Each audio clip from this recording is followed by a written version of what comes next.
So now I'm getting ready to mock up the hood sides, and typically I start with, I'll get some 18 gauge, but I start with a paper pattern. I make sure my edges are going where they need to go, and I work toward the closest representation of a pattern that I can get. Especially this is relatively complex because the valve cover overhangs. If you remember, the reliefs are cut in these 33 fenders, so it's going to have to bubble out about here, and then take allow for that room. And when I made this pattern, I wanted to see what it looked like with the engine exposed, the valve cover exposed, but I'm not enjoying that as much as I thought I would, and I'm still thinking about it. But right now I'm taping off the areas that I don't need to cut out, because I don't know what the scoop, if I go to a scoop, would look like. So those areas that aren't interfering with anything, I'm just applying tape to those areas so that I can cut, that sheet metal I can cut straight down here. I could probably come back even a little bit more here. And I do this so that I start that way. I can get it on, I can get it to form. It's easier to remove material than it is to add it. So I'd rather just get the thing on to fit. And who knows, maybe the scoop wings back. Maybe I try to copy something with regard to the shape of the fender. I don't know right now. Obviously, these wire looms could tuck in and I could come closer and all that. But really, that band is, the hood, of course, sits right at the bottom of this, so it's going to run about an inch or so down, and half an inch, but whatever, within that range all the way down. And it'll drift to zero here on the hood. The side, I'll probably put a brake on it right up here, so it sets on this rail when it's down on the fender. This bead will continue in this hood panel. It'll strengthen it, number one. Whether or not I roll that bead up and follow this, I think that's probably a good idea to strengthen that bottom edge a little bit. And keep that hood side, keep the shape on it. I could, of course, break it 90, turn it 90, and then shrink and stretch it as necessary if I chose also. But that is the process that I use to get started anyway. When I cut my 18 gauge, I'll probably stay a little away from here and there, because on a paper pattern, I could have made it out of cardboard, I guess, but on a paper pattern, you hold it, right? And you're trying to get that as close as you can, but it's very hard to get it right in there. So I'll give you a little long here, a little long there. I'll be up at least an inch up here to find the line where I break. That line where I break is when I get that thing to fit very nicely on the shape of the fender. And then I'll just scribe inside of here, and I'll break it at that scribe. So at this juncture, we're getting started on what he's gonna look like. Again, I don't think I'm going to do the hole. I don't know, but at this point, it doesn't matter. I just want to keep as much material there as I can until I slap them on both sides, walk around it 13 times, say nasty things about the fitment and as I get there. But once that panel is fitting on there, then I'll probably still leave that hole there until I can effectively determine what that shape is going to be for if I do a scoop, or if I like a bead roll around here or something like that to roll it in and leave it open. That's another idea that I'm dreaming up right now. And in case I do that, then yeah, who knows? Who knows? Guy could roll the bead in and and then just trim the inside of the bead off. Not a bad idea. We'll see. We'll see when we get there. Thanks for watching.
All right, so you saw how I drew it out, how I cut it off.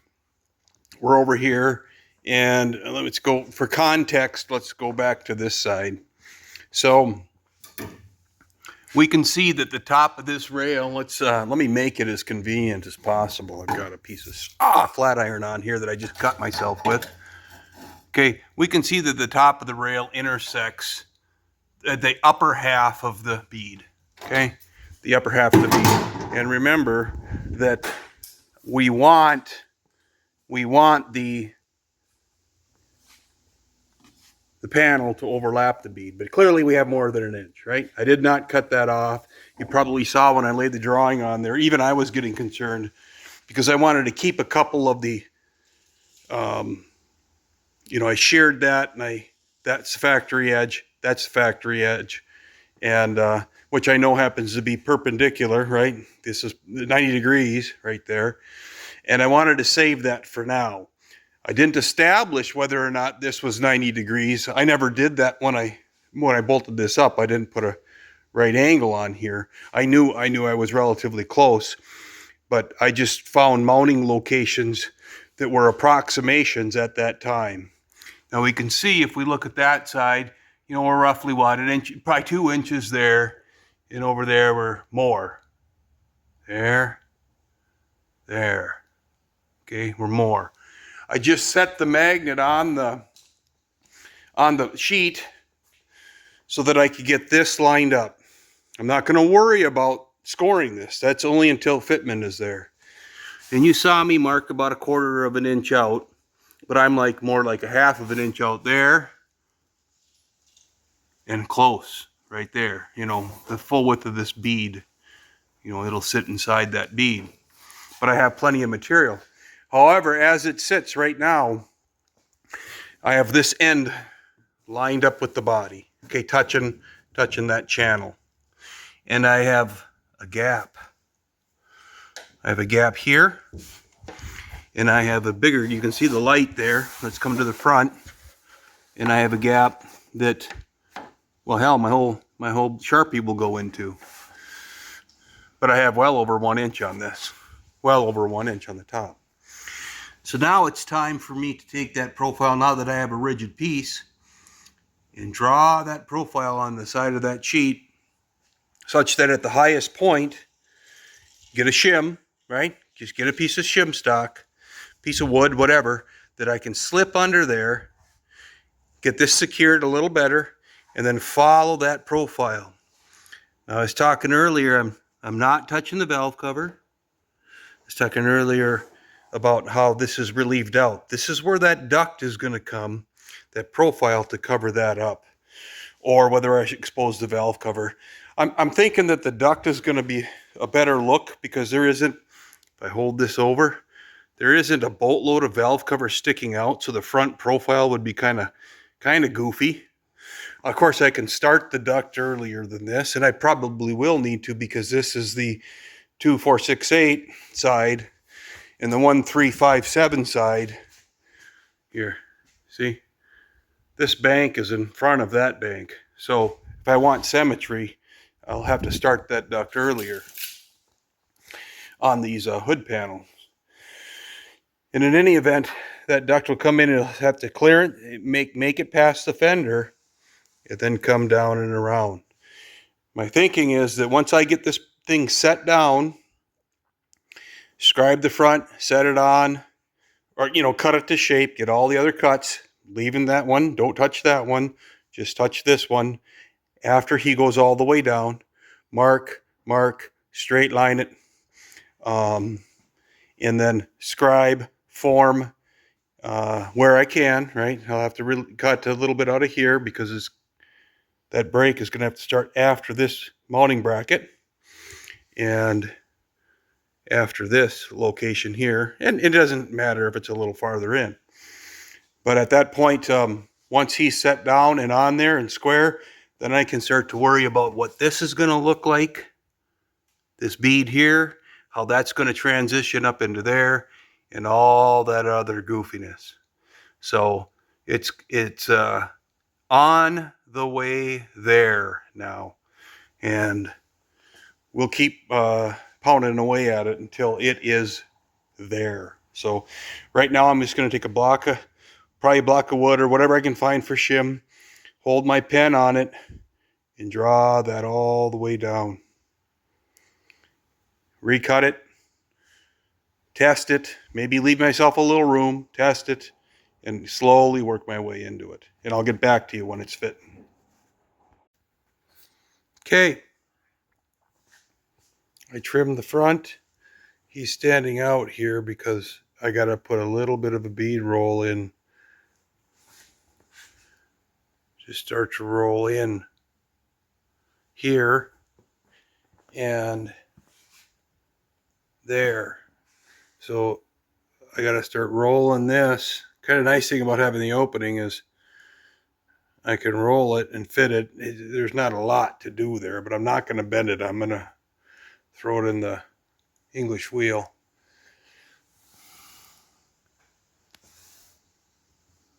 We are contacting the fender all the way around. There probably will be a little more trimming as this gets closer and closer and closer down here. But remember, this bead will be in here and it'll drift to zero. Completely up against on the bottom. Got about a 3/16 gap here. When I close it, it takes on the appearance of a tighter gap. But if I have to clean up the edge, see that? I'll clean up the edge, but I first want to get it rolled. There might be a little bit of fine tuning. That's about a 3/16 all the way down. He's sitting beautifully. Excuse me. The edge is giving me over 1 inch.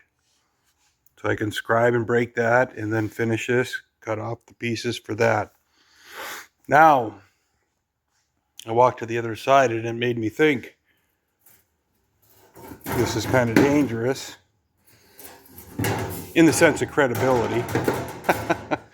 But I did cut 1 inch out of here, or 3/4 of an inch out of here, because over the course of forming this, I fit it in there, and I just did that. I cut that out and I sheared that. But now I actually want to see how close I got this doggone front end set up. This can be embarrassing or not. We'll look at it. Now, I gotta grab that magnet over there. I'm not gonna go through. Okay.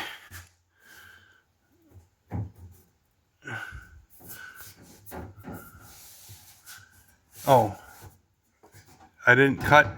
I left material on this from the original cut because I want that beef for now. That can come off easy. Okay, well, it does look like, as it sets in, it does look like I'm maintaining a good gap at the top and the bottom. Oh, he dropped in on the front, and it does look like this panel, the driver's side panel, will have a slight, I'm hitting down here, will have a slight gap. And I cut 3/4 of an inch, but I didn't realize, but I'm coming in contact here. So what I'm gonna do is I'm probably just gonna relieve this, but she follows quite well. I can see I'm dished in a little bit on this piece here, just a little bit right there. Hits there, but it's hitting. There's a little bit of light right here, and I'm just coming off there as I go in. Yeah, that closes out good. Actually, it closes out real good. I have to relieve this though, because as I go in, I'm hitting that. So, but I mean, that isn't a 1/16 of an inch, a horsehair there. That isn't a horsehair. So that validates a couple of things for me. You know, obviously there'll be mirror images because of the bead roll, but it does indicate that my measurements and my meticulous, process to get this all squared and straight does appear to have worked out because the distances are consistent. So very happy with that. You mean within what? Within 1/8 of an inch, 3/16 at the most, because it looks like that gap is tight down there. So that's good news. That makes me really, really, really happy. So I didn't go through this process before this take, but I might have trouble right there because it is hitting there, and it'll skew the results a little bit. But if anything, it'll give me more length here. But, and it might, that 3/16 might be might be where it's at, but I'm happy with that, guys. I'm very happy with that. Awesome. Now to make the other side. All right, well, we got a shot of the engine bay, or the hood sides.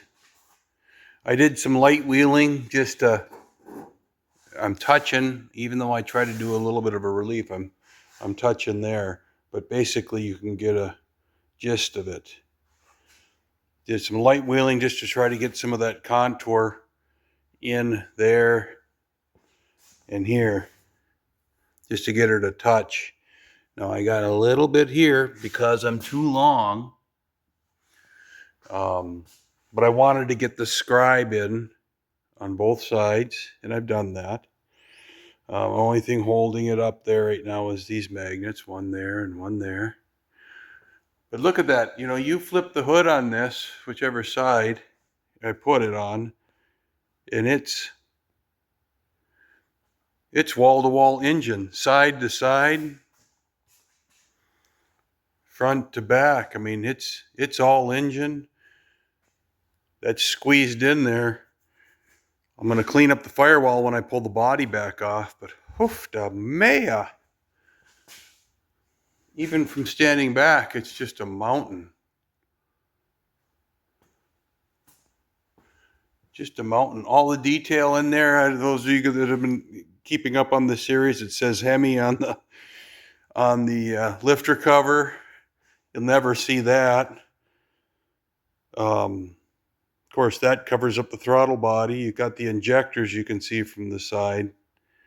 But there's a lot of stuff in there.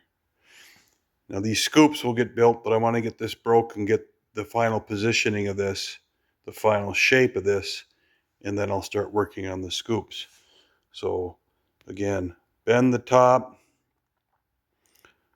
continue that bead forward and terminate it however it should to look right. I'm going to figure a method of securing the bottom. This is very close to the valve cover, but not touching. And I'm very close to right there on this, and of course the bottom is out there, is holding it out there because of that apron there. Excuse me.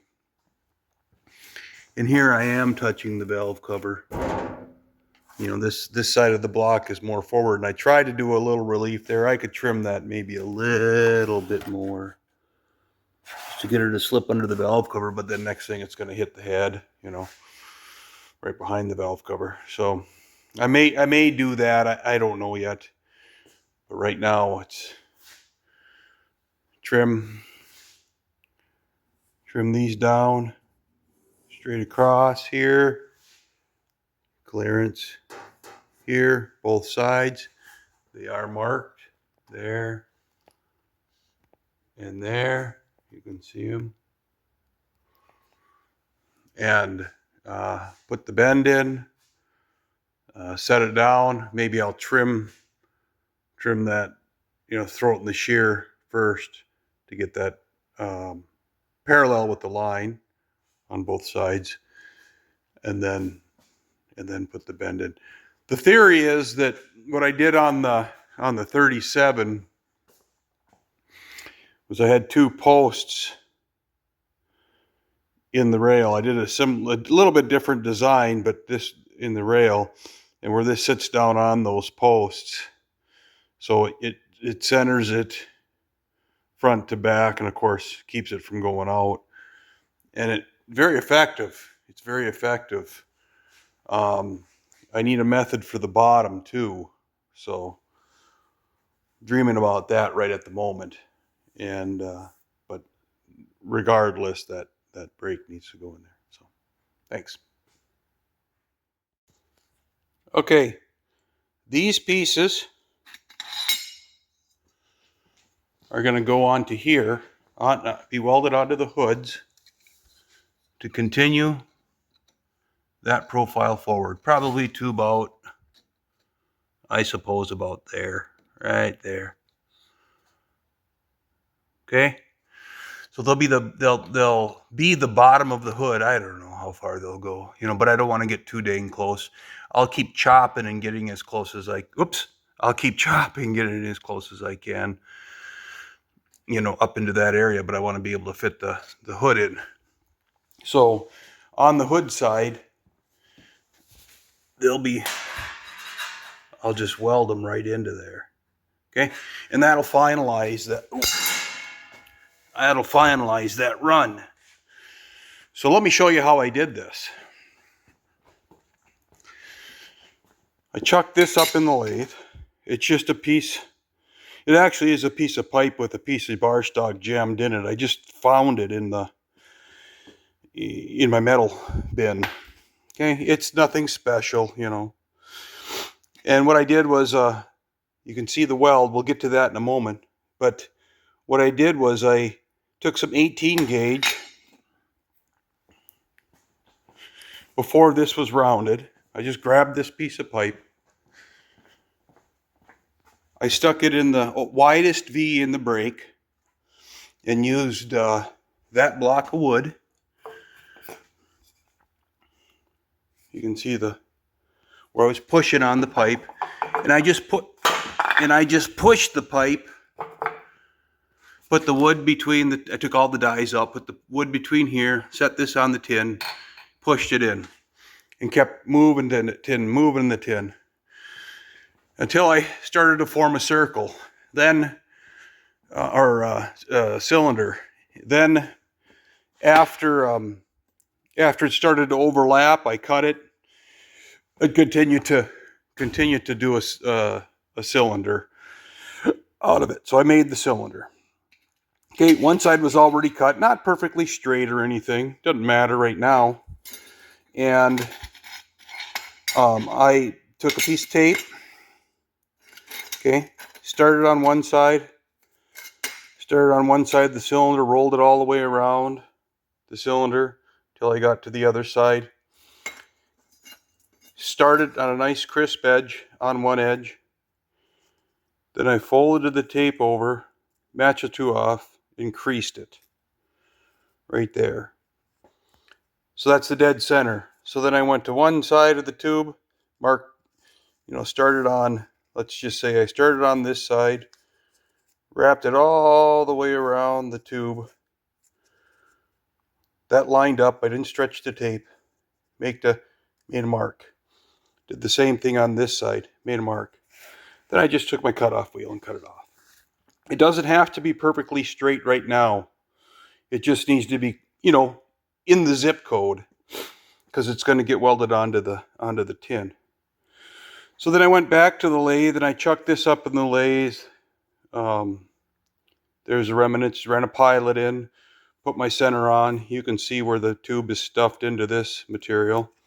But again, that didn't matter. Then I just took my 36, this is 80, but my 36, and just put a shape on it. Of course, I couldn't get all the way down to a point because I had this chucked. It was sticking in the lathe, sticking out, and I didn't know how far I wanted to go, so on and so forth. Basically cleaned it off. Then I stuck a soft jaw in one side and clamped this into the soft jaw. Okay, clamped this into the soft jaw. Probably about there. Clamp good and hard, and then just begin. Well, I can tell you what. Clamp good and hard. This one-handed stuff. Anyway, it should go up a little farther, but that weld is holding it. And tapped it all in. Okay, I can work it some more if I need to work it some more. Doesn't matter. What I'm looking for is symmetry between the two, and I'm about there. You can see there's a little material I need to get here, but you get light lines on it. And kind of F's things up, but that's pretty good. Then I just took and stuck this in the vise, put the clamp on, and just MIG'd the hole closed. That's what that is. Just MIG'd the hole closed. Okay. Now this is going to get shaved and flattened and all that. And oh, I forgot. I clamped these around there and then cut a V in because I knew this material was going to get closer to the V. Now I overcut the V a little bit. That was I was probably about 3/16 of an inch from the edge, and it was a little excessive. I don't have a ton of experience doing this. I mean, I've done quite a bit of it, but it's hard to judge. I suppose I could have done an AutoCAD drawing and calculated it. But at the end of the story anyway, then I cut that V in there, and then I took 1/2 in the vise and just hammered around until I got the shape. Welded it, and then cleaned up the weld with 36 and 80 and hit it with the dual action sander to get my profile. So now those will get, that was all just MIG. I just used my MIG. Okay, so now that I've got two identically sized pieces, near identical shape, now I got to identify the length of them. They are too long, as you noted earlier. Identify what length I'm going to use on them. These flags were the rough cut, and they are coming in contact with that. So now I'll start marking until I can get that over. Keeping the bottom line running straight across. So that's important. And once I have that established, then I'll come back and I'll TIG weld that bead onto the hood side. So that's what I'm doing.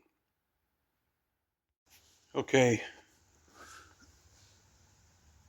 That's the top side of 1/2. I didn't weld the bottom side because I think I'm gonna just ease the material on the bottom forward so that if I need to, I can put a cushion behind there, I guess. I didn't weld it all the way to the edge. I got to put a cap on here. And when I get that cap on the end, then I'll take it from there. But anyway, getting down on it. So that just carries that theme all the way up. Other side, tack welded on. You can see I got my groove good, but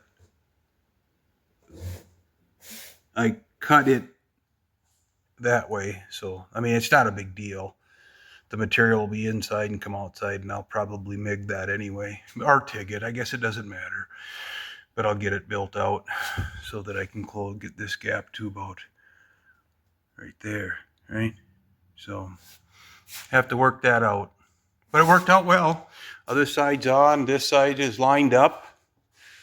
Everything's lined up. It's just tacked. But that's how that thing will drain out. Again, custom hood sides, 1930, 1933. Everything up here. All the fiberglass. So, he's coming together. Looking pretty cool. Okay, I'm down on the floor here, but I've got I've got the bottom on. I don't know if you can see that.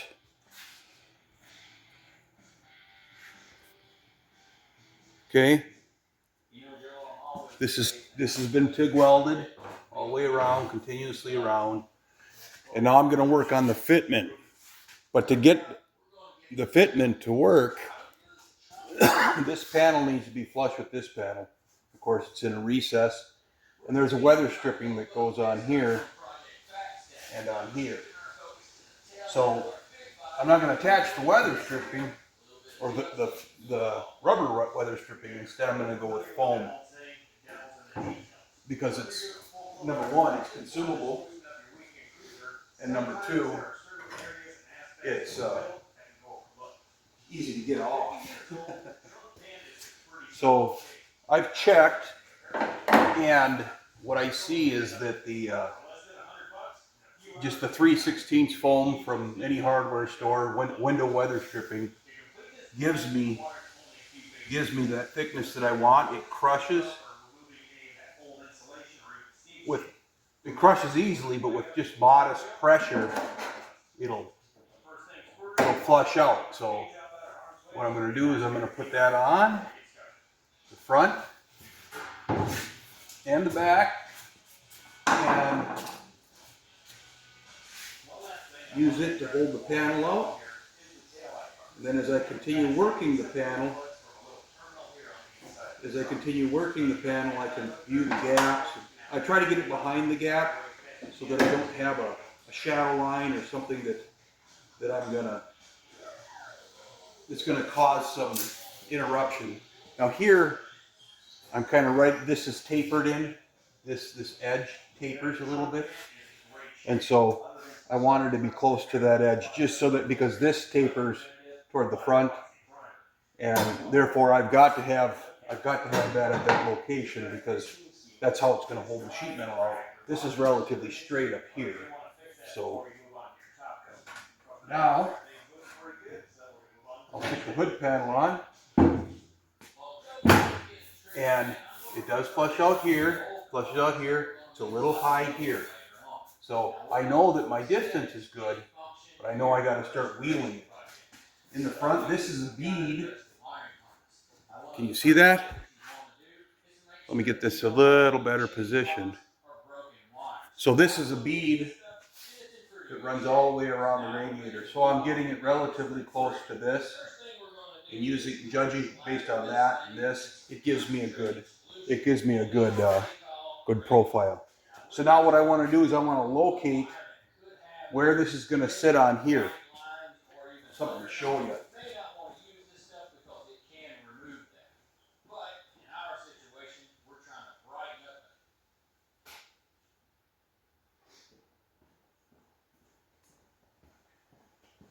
So I took a 1/4 inch bolt. Let me hold this up here. 1 inch long, 1/4 inch bolt. Okay.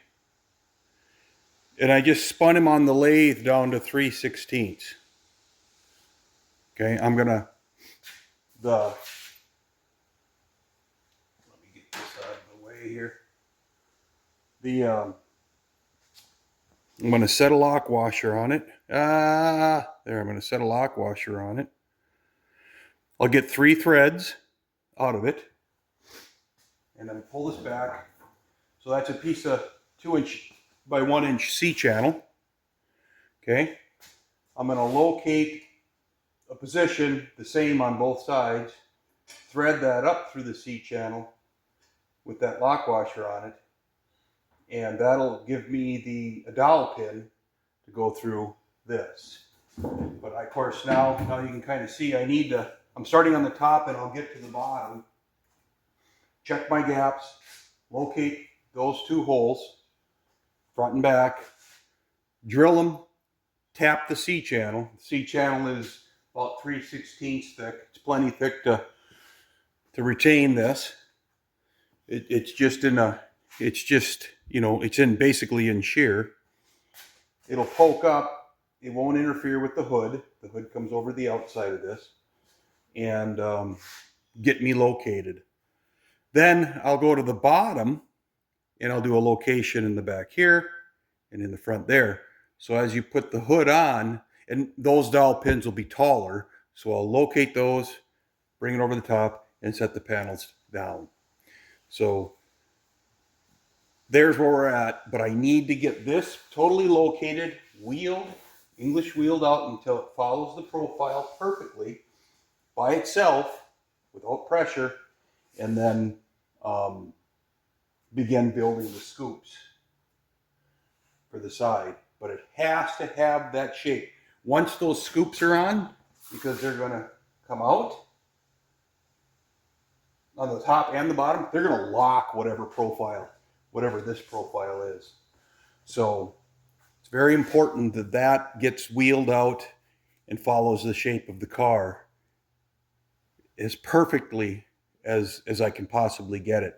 So I start with locating the top. First I locate the top, wheel it until she just hangs where it's supposed to hang. Locate the bottom, pin it, no stress, it fits in, and then I can start drawing on the scoops. Get a couple of ideas. I got two pallets to work with to make ideas on what those scoops will look like. So it's coming along. Okay, I got the pins in. You can see they're not a full circle of a thread around, just enough to get a, after this is all powder coated, to get a small 1/16 of an inch seal on there. Now these are in,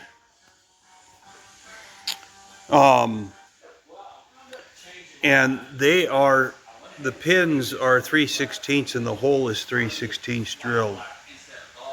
So they're snug, and they're snug to say the least, I guess. But I'll show you as I put this panel on. Let me get you on the tripod here.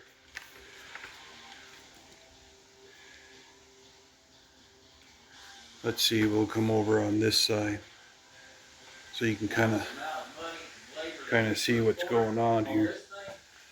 So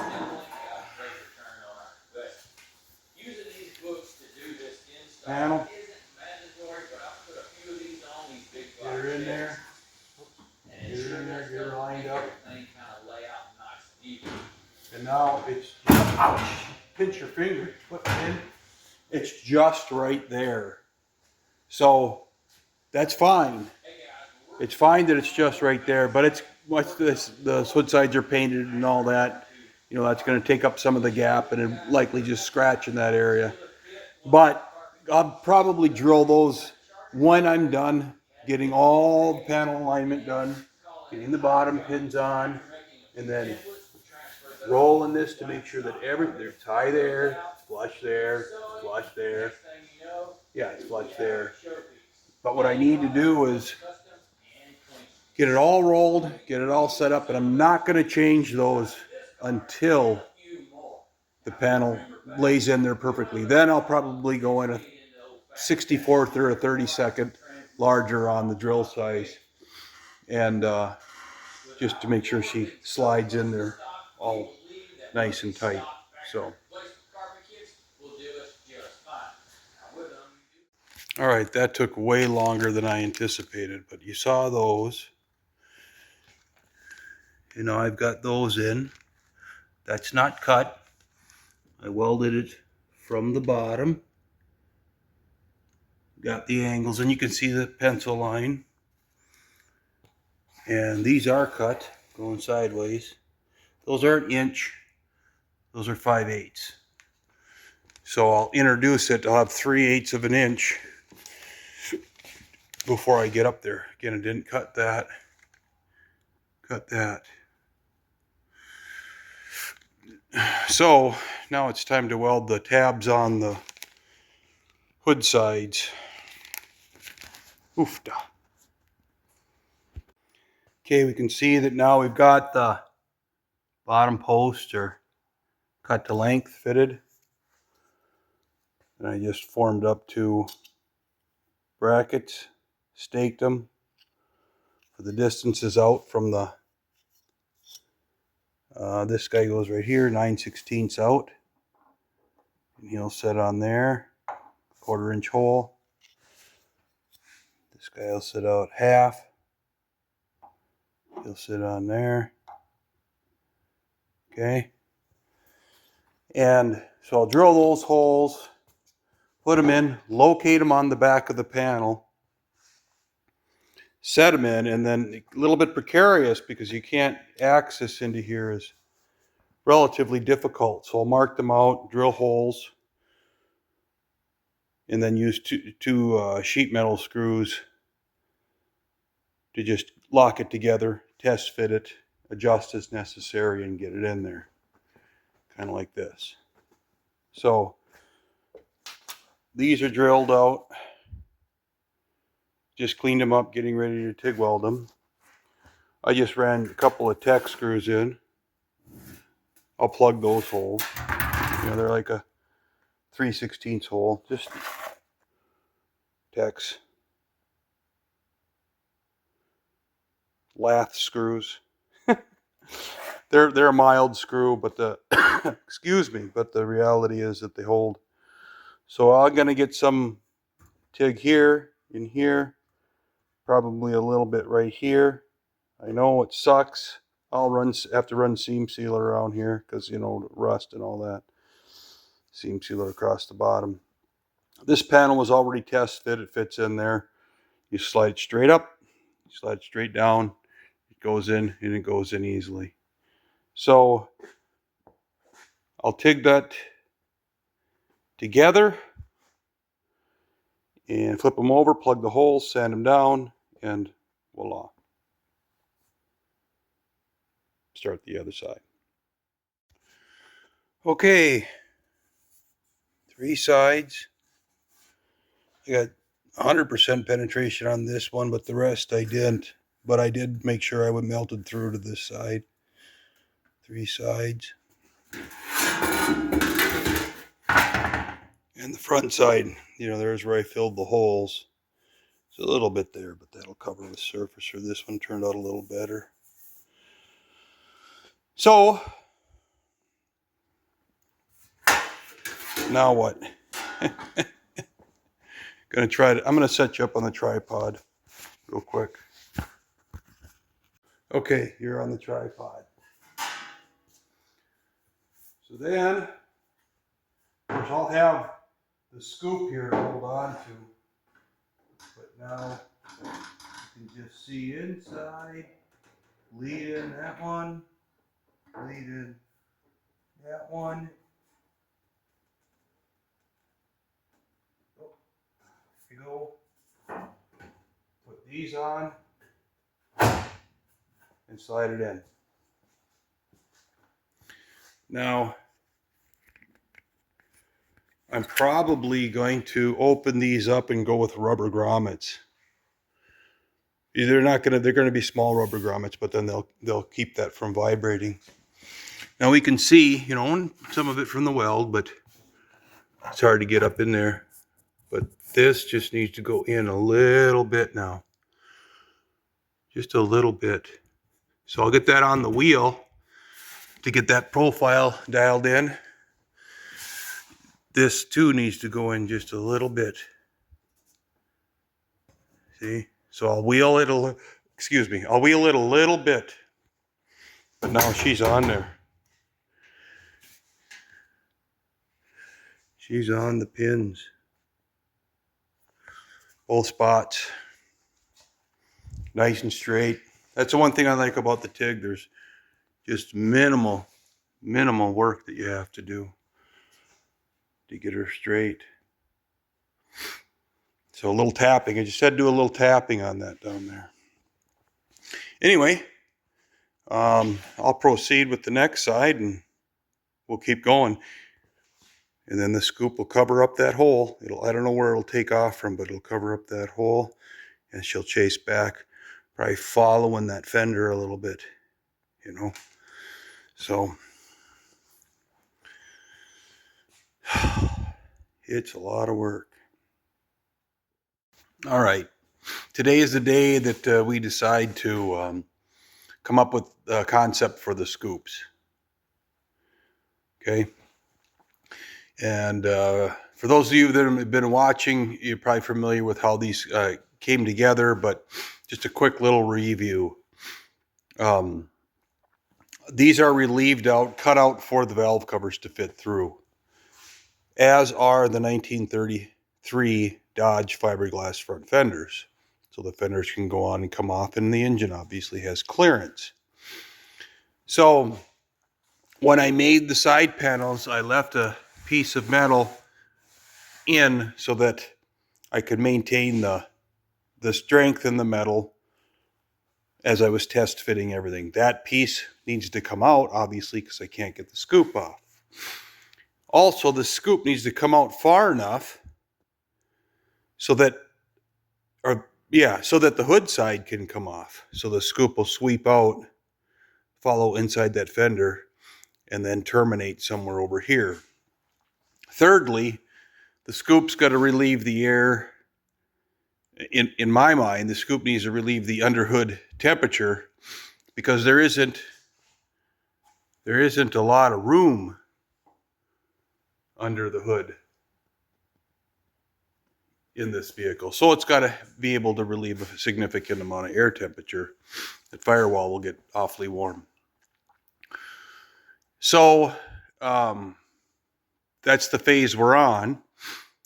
Aesthetically, the valve cover sits relatively low on the hood line where there is a significant amount of material up here and very little, if any, realistically, if any, maybe an inch down there. Scoop I want to tie in and integrate so that it appears to be a one-piece panel. Well, it will be a one-piece panel in the end. So we come to cardboard. Just ripped apart a box into a piece of cardboard, not perfectly square or anything at this point. And we begin our design. If I screw this one up, I got another hacked up piece there. I got another piece underneath it. And I can always tape a couple together, that kind of thing, to get it the way I want it to look. And then lastly, when I'm building this outer scoop template, I want to incorporate some of the features of the fenders and, you know, the angles that are on the vehicle to add, well, I don't know, the Art Deco look, I guess, you know. So I want it to not just come straight back, terminate like a, you know, like a typical hood scoop, a reverse hood scoop on a '69 Camaro or something like that. You know, there's going to have to be some design features in it. And then lastly, I want to integrate a grill on the back side of that scoop that'll be 3D printed so that I can take any shape or form as long as I keep track of the dimensions and can produce a 3D drawing, which is possible, or have somebody produce a 3D drawing, which certainly is possible, as long as you got an opening, so that it looks like it's supposed to be there. So we'll get started.